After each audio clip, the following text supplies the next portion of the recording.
Amados, peço a todos que abram a palavra de Deus. Em Atos, é o primeiro texto, leremos 4 textos. O primeiro está em Atos, capítulo 4, verso 12. Atos, capítulo 4, verso 12. É o primeiro texto que leremos.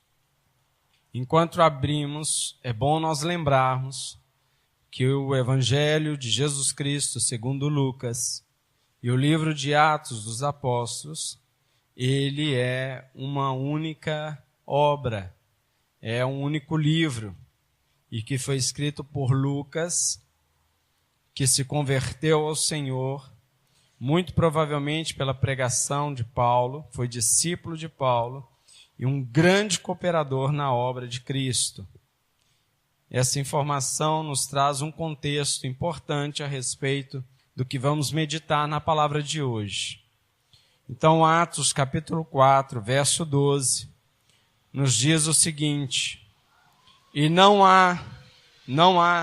existe salvação em nenhum outro, porque abaixo do céu não existe nenhum outro nome dado entre os homens, pelo qual importa que sejamos salvos. Amém? É uma verdade, e essa verdade, nós apoiamos a nossa fé, ela sustenta a nossa fé, e ela testifica a respeito da nossa salvação em Cristo Jesus. E ela diz que não existe salvação em nenhum outro que não seja por meio de Cristo Jesus, o qual o seu nome está acima de todo nome. Louvado seja o nome do Senhor. Essa verdade absoluta, ela precisa estar impregnada na nossa mente, na nossa vida, e em tudo quanto fizermos, e em tudo quanto confessarmos. Nós estamos falando de Jesus, onde no verso 11 do mesmo texto diz: este Jesus é pedra rejeitada por vós. Está se referindo aos homens, está se referindo aos judeus, está se referindo a muitos outros quanto rejeitaram a Cristo. Mas os construtores, o qual se tornou a pedra angular. O que seria a pedra angular? Dentro de uma construção, é a pedra principal que sustenta toda a obra. Jesus, a pedra angular. Jesus, o nome pelo qual nos salvou e pelo qual sustenta a nossa fé, sustenta tudo aquilo que cremos a respeito da salvação do Deus vivo e poderoso. Neste momento, quero convidá-los a abrir a palavra em Lucas capítulo 9, porque vamos caminhar e ao mesmo tempo compreender melhor esta afirmação feita por Lucas, primeiramente em Atos e agora no livro, que é o mesmo livro, mas no capítulo 9 de Lucas, versos 18 a 22. Lucas 9, a partir do verso de número 18. Diz assim a palavra do Senhor. É uma confissão de Pedro, muito provavelmente, muito conhecida pelos irmãos. E neste momento, Jesus prediz a sua morte. Nós sabemos que a morte de Jesus e a ressurreição de Jesus é a nossa redenção. É a nossa salvação. E aqui diz, estando ele orando à parte, falando de Jesus, achavam-se presentes os discípulos de Jesus, a quem perguntou: quem dizem as multidões que sou eu? Lembremos todos que neste momento o ministério de Jesus se tornava muito conhecido por todos. E viam pessoas de todas as partes, tanto os que criam quanto aqueles que não criam, mas que sofriam muito por causa das suas enfermidades e problemas, e queriam ver os seus problemas resolvidos, as suas enfermidades curadas, e muitos parentes que estavam endemoniados queriam que fossem libertos por Jesus. E Jesus estava sempre diante de muitos, ou de multidões, mas ele estava sempre em intimidade com os seus discípulos. E neste momento, ele não está dirigindo a palavra às multidões, mas está dirigindo a palavra aos seus discípulos. E ele diz a seus discípulos: quem dizem as multidões que sou eu? Isso significa, vocês que estão sempre em contato bem próximo, estão convivendo também com as multidões que têm nos acercado, que têm nos procurado. Quando vocês estão ouvindo coisas que eles estão conversando e discutindo, quando eles falam a meu respeito, o que eles têm dito a meu respeito? Quem eles pensam que sou eu? E eles respondem, responderam eles, João Batista. É verdade, Senhor Jesus. Alguns têm pensado que o Senhor é o seu primo. Eles têm confundido, eles têm pensado que o Senhor é um profeta como João Batista. Mas outros pensam que o Senhor é Elias, né? Que Elias ressurgiu através do corpo do Senhor, ou que Elias veio repaginado. E aí eles prosseguem dizendo, e ainda outros dizem que ressurgiu um dos antigos profetas. Pode ser qualquer um. São todos muito bons, são todos cheios de talentos, são todos cheios de virtudes, e são todos eles revestidos do poder de Deus, e têm operado maravilhas no meio do seu povo. Isso é o que o povo tem dito. Nós estamos relatando exatamente como as pessoas têm falado. E aí Jesus, dirigindo-se a eles novamente, somente a eles, os pergunta, mas vós, perguntou ele, quem dizeis que sou eu? Para vocês, na intimidade, quem dizeis que sou eu? Não é uma pergunta retórica. É uma pergunta pessoal. É uma pergunta direta e é uma pergunta necessária. Se Jesus, neste momento, nos perguntasse como nós entendemos a pessoa de Jesus, como nós o vemos, o que nós responderíamos? Eu comecei falando sobre essa pergunta dizendo, e se? Eu vou tirar o e se, porque essa palavra é para mim, é para você, é para todos nós. E agora é o próprio Jesus nos perguntando. Se eu citar nome por nome, disser para você, quem é Jesus? Quem é Jesus para você? Quem dizeis que eu sou? Então, neste momento, falou Pedro e disse a Jesus, és o Cristo de Deus. Isso significa, o Senhor é o meu Salvador pessoal.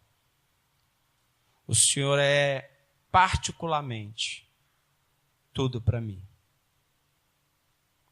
O Senhor é tudo o que eu esperava, pois Tu és o cumprimento da palavra, Tu és o Messias Salvador, Tu és o Messias, o meu libertador. Tu és o único que pode me salvar. O Senhor é o único que tem todo o poder, que fizeste todas as coisas com as suas mãos e com as suas próprias mãos, o Senhor a sustenta. Ele, porém, advertindo-os, mandou que a ninguém declarasse tal coisa, dizendo, é necessário que o Filho do Homem sofra muitas coisas, seja rejeitado pelos anciãos, pelos principais sacerdotes e pelos escribas seja morto, e no terceiro dia ressuscite. Todo o conhecimento que temos a respeito de Cristo, ele fortalece a nossa fé. Ele nos sustenta, mas ao mesmo tempo, ele também nos prepara para anunciarmos o evangelho que ele nos pregou, para anunciarmos a salvação que ele nos salvou, a libertação que ele nos trouxe. Isso é fundamental. Se nós observarmos o prefácio, tanto do livro de Lucas quanto do livro de Atos, sabemos que é o mesmo prefácio, pois é uma obra única. Nós saberemos que aquele livro é dedicado a uma pessoa, inicialmente. E ele tem um propósito, e ele tem um fundamento.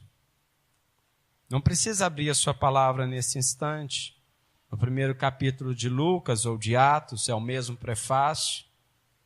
E ele fala que quem o escreveu o fez com total zelo, dedicação, e o fez para uma pessoa chamada Teófilo, com um propósito. É como se ele dissesse: Teófilo, eu te escrevo tais coisas, para que tenhas plena certeza das verdades em que foste instruído. Amados, é necessário que tenhamos, cada um de nós, plena certeza de tudo quanto temos recebido do Senhor. Porque seremos confrontados dia após dia, manhã após manhã, a respeito da nossa convicção de fé. Todo o tempo, as pessoas vão perguntar. E lá no capítulo 9, vamos abrir. Não, já lemos 9, perdão. Agora capítulo 5, verso 1, perdão. Capítulo 5, verso 1. Aqui tem um fato inusitado. Um fato maravilhoso. Um relato surpreendente.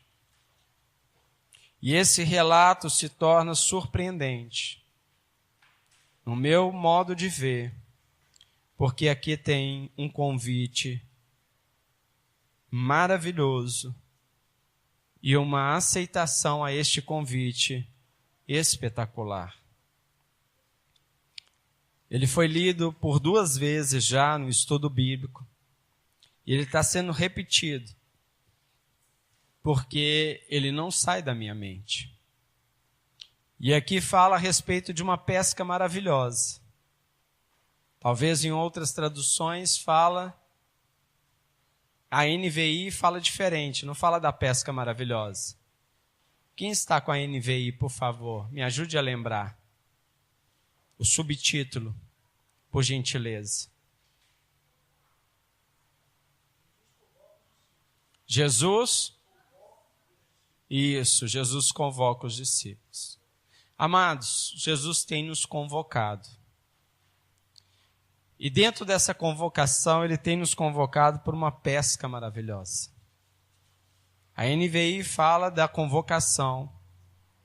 E a revista e atualizada João Ferreira de Almeida fala da pesca maravilhosa. Não vamos dizer quem errou e quem acertou. Todas acertaram. Estão falando da mesma coisa. Agora é importante que nós todos, neste momento, ao lermos, possamos entender tanto a respeito da pesca quanto a questão da convocação. Verso 1 diz: aconteceu que ao apertá-lo, a multidão, estão apertando a Jesus, para ouvir a palavra de Deus, estava ele junto ao lago de Genezaré. Sabemos que o lago de Genezaré é o mar da Galileia. E viu 2 barcos junto à praia do lago.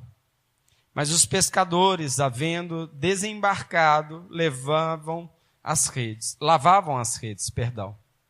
Entrando em um dos barcos, que era o de Simão, lembrando que a pessoa de Simão é Pedro, Simão Pedro, estamos falando da mesma, pediu-lhe que o afastasse um pouco da praia, e assentando-se ensinava do barco as multidões.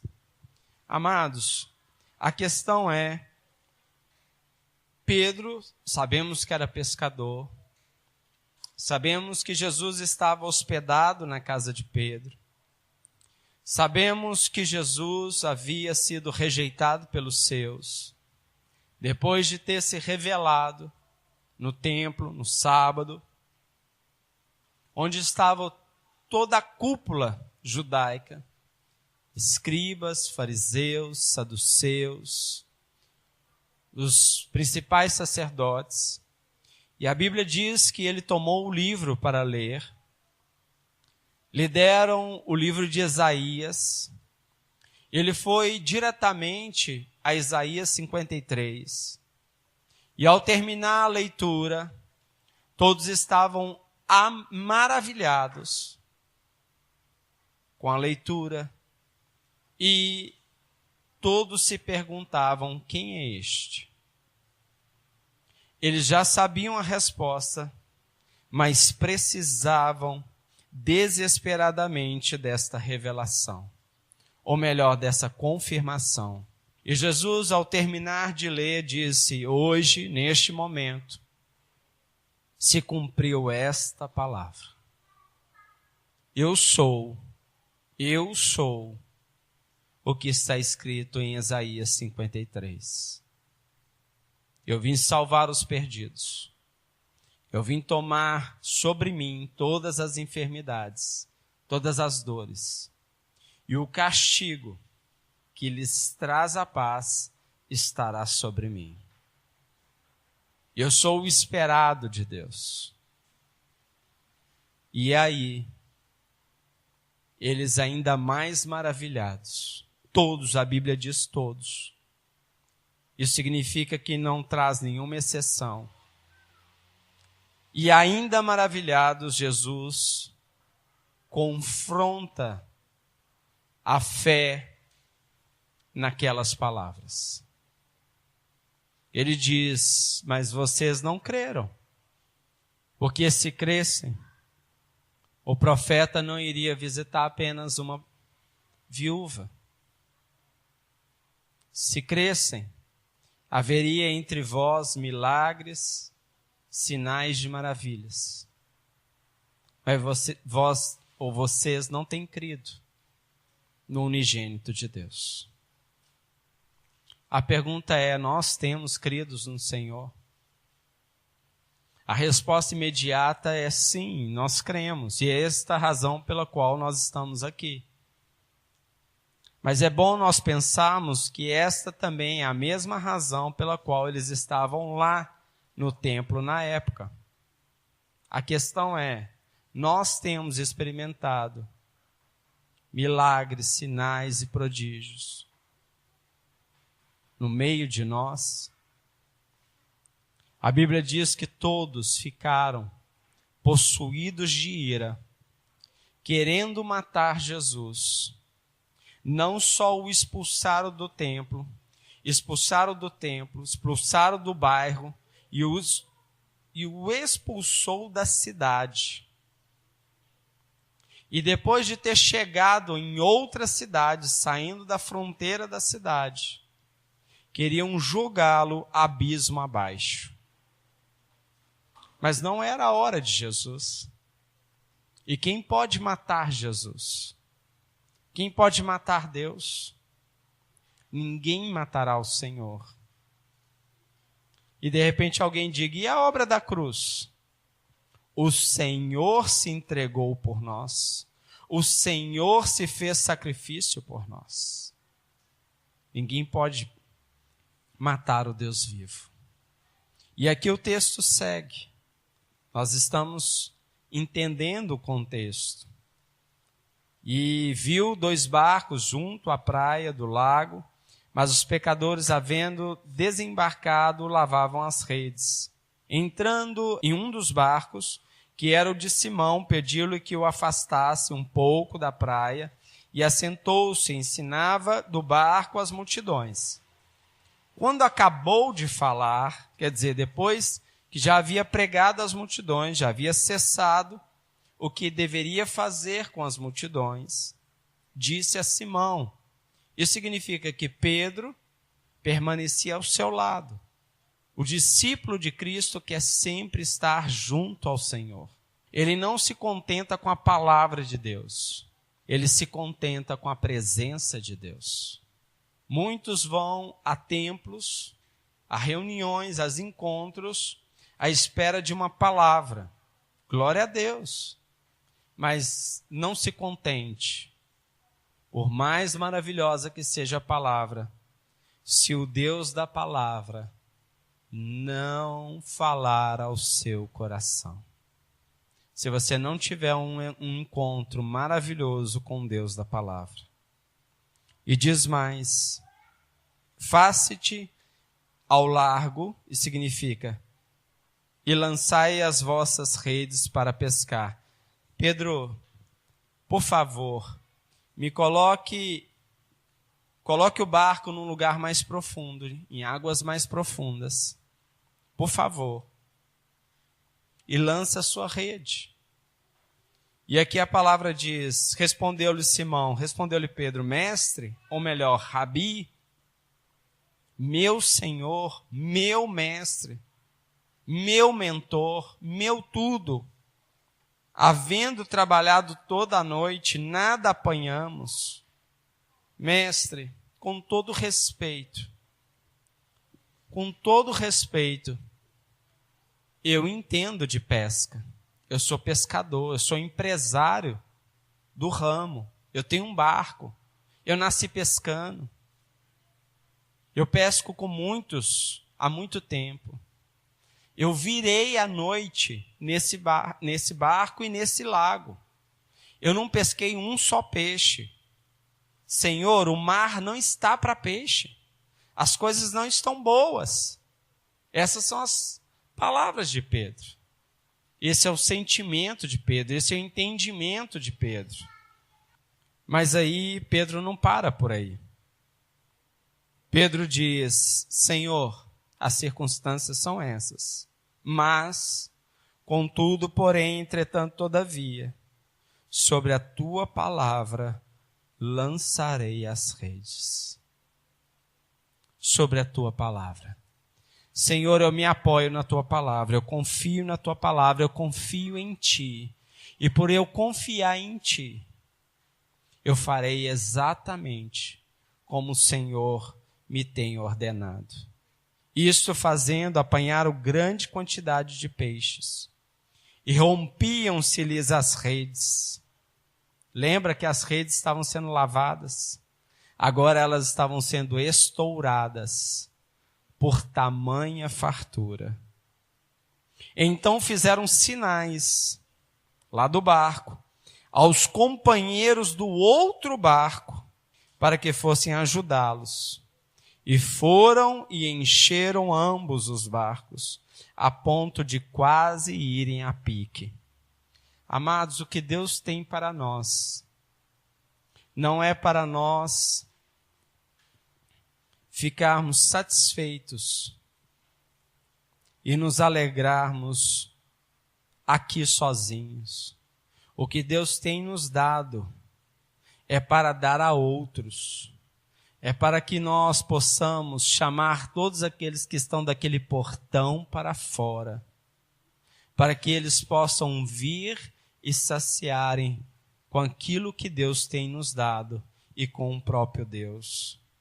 Vendo isso, Simão Pedro prostrou-se aos pés de Jesus, dizendo, Senhor, retire-te de mim. Significa, não é que eu o rejeite, Senhor, mas se afaste, Senhor. Se afaste, Senhor, por favor.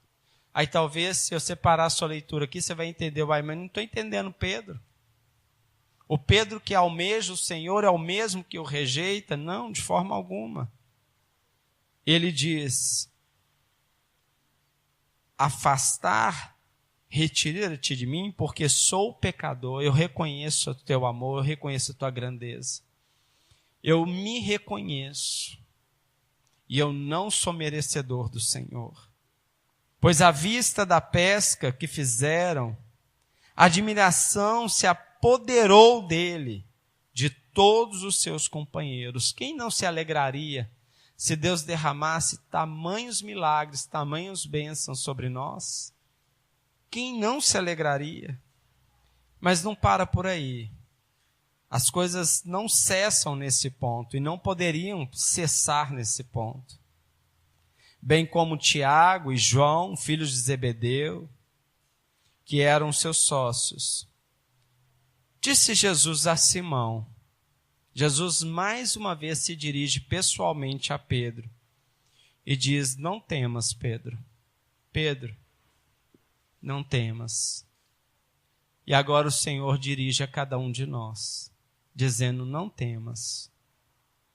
Eu não sei se você sabe, alguém contou e confirmou que existe 365 registros da palavra não temas na Bíblia. Eu creio que nós temos um não temas por dia, todos os anos. E a palavra de Deus diz: não temas, Pedro, não temas. Doravante serás pescador de homens. Pedro, a partir deste exato momento, deste exato instante, você será pescador de almas. 11. O convite foi feito a Pedro, a mim e a cada um de nós. Mas o verso 11 diz: e arrastando eles os barcos sobre a praia, lembram? Lotados de peixe, quase afundando, eles foram levados à margem para desfrutar de tudo aquilo. A Bíblia não relata de todas as pescas de Pedro, mas indiscutivelmente essa foi a melhor e a mais inusitada. Mas Pedro já não estava mais pensando nas coisas naturais e nem nas bênçãos, porque ele estava diante do abençoador. E aqui diz: deixando tudo, o seguiram. Deixando tudo, o seguiram. Às vezes a pessoa está pedindo uma grande bênção para sua empresa. E no momento que a empresa alcançou o maior faturamento, com o caixa cheio, Jesus o chama. E aqui Pedro deixa tudo e segue a Jesus. Ele deixa tudo. Não é possível ser discípulo de Jesus se não deixarmos tudo. Se alguém quiser seguir após mim, negue a si mesmo, tome a sua cruz e siga-me. Se alguém quiser seguir após mim. E para encerrarmos, lá no capítulo 9, verso 23, ainda em Lucas, capítulo 9, verso 23, a palavra de Deus nos diz: dizia a todos, agora a todos nós, se alguém quer vir após mim, a si mesmo se negue, dia após dia. Tome a sua cruz e siga-me. Pois quem quiser salvar a sua vida, perdê-la-á. Quem perder a vida por minha causa, esse a salvará. Que proveito ao homem ganhar o mundo inteiro, se vier a perder-se ou a causar dano a si mesmo? Amados, Pedro não só ganhou bênçãos de Deus, Pedro ganhou a maior de todas as bênçãos. Pedro encontrou significado na vida, sentido. E a Bíblia, a palavra de Deus e Cristo vem nos dar sentido para a vida. É necessário que dia após dia nós negamos a nós mesmos para que possamos encontrar sentido e possamos seguir a Cristo. Que essa palavra fale ao nosso coração e que não nos deixe nos distrairmos por nada, neste mundo. São tantas coisas ruins que podemos fazer, e inclusive muitas coisas boas, mas não necessariamente aquilo que Deus tem nos chamado.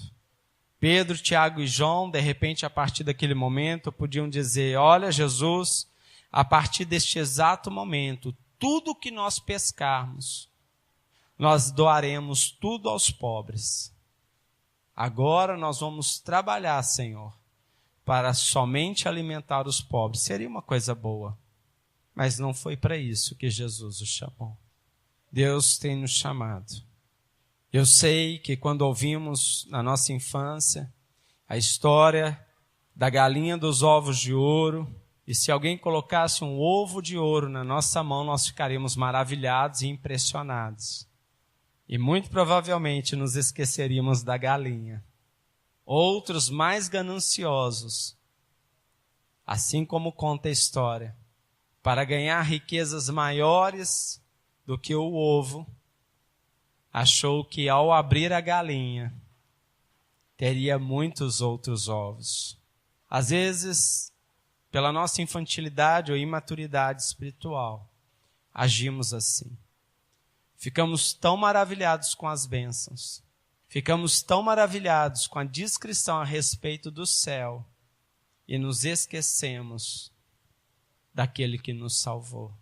Queremos fugir de onde estamos perdidos ou de onde estávamos perdidos, para correr para aquele lugar onde não precisaremos correr mais, pois ele é seguro e maravilhoso. Mas nos esquecemos do Salvador. Cristo, a esperança da glória. Cristo, meu Salvador.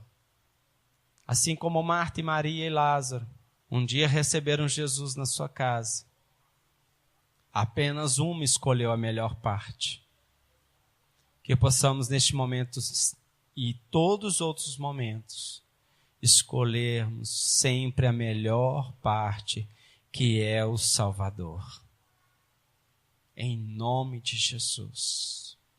O amor de Deus, o nosso Pai, a graça redentora do nosso único e suficiente Salvador e Rei Jesus de Nazaré, e as doces consolações do Espírito Santo de Deus, seja com todo o povo de Cristo, sobre a face da terra, até a vinda triunfal do nosso Senhor e Salvador, Jesus.